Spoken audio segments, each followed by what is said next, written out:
Must a citizen ever relinquish their conscience to the dictates of a governing body? Why is it that individuals often possess a strong moral compass when making personal decisions, yet seem to abandon it when it comes to obeying the commands of those in power?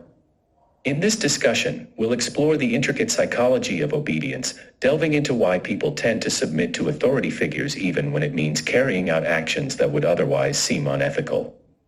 We'll also examine the critical role that disobedience plays in countering oppressive regimes.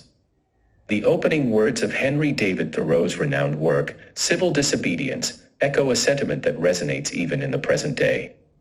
While people frequently use their conscience to evaluate the morality of their personal choices, this introspection often wanes when confronted with government directives.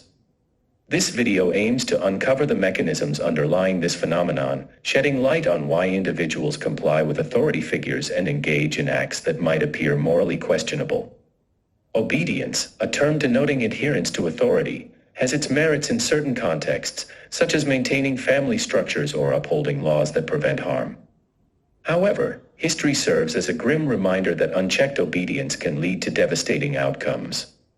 Past atrocities, marked by widespread loyalty to leaders or ideologies, underline humanity's predisposition to heed those in power. Sigmund Freud's observations about the profound need to obey further highlight this inclination.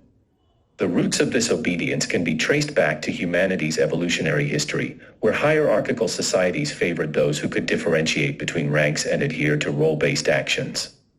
This instinctual tendency, while fundamental, doesn't entirely explain why individuals yield to unjust demands. Reflecting on dark chapters like Stalin's rule or the Khmer Rouge's atrocities, it's perplexing how masses followed orders that led to brutality and suffering. Fear, though a component, doesn't wholly account for this phenomenon. Don Mixon contends that hideous crimes in history often appear as acts of loyalty from the perpetrator's perspective.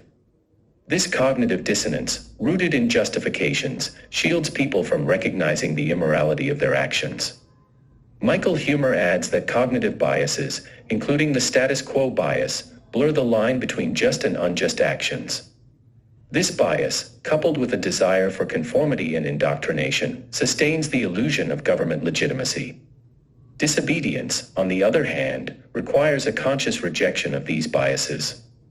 It demands self-education, challenging indoctrination, and cultivating a personal moral compass.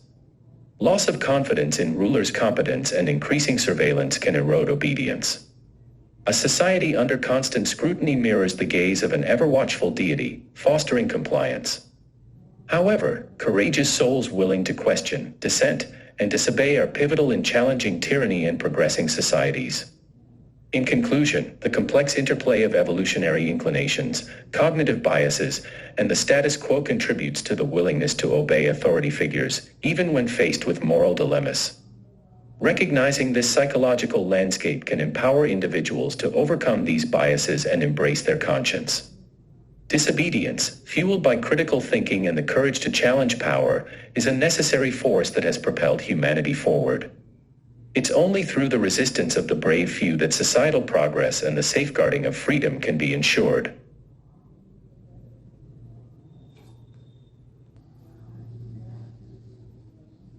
If you like the kind of video, make sure to give it a like and subscribe for more intriguing videos like this.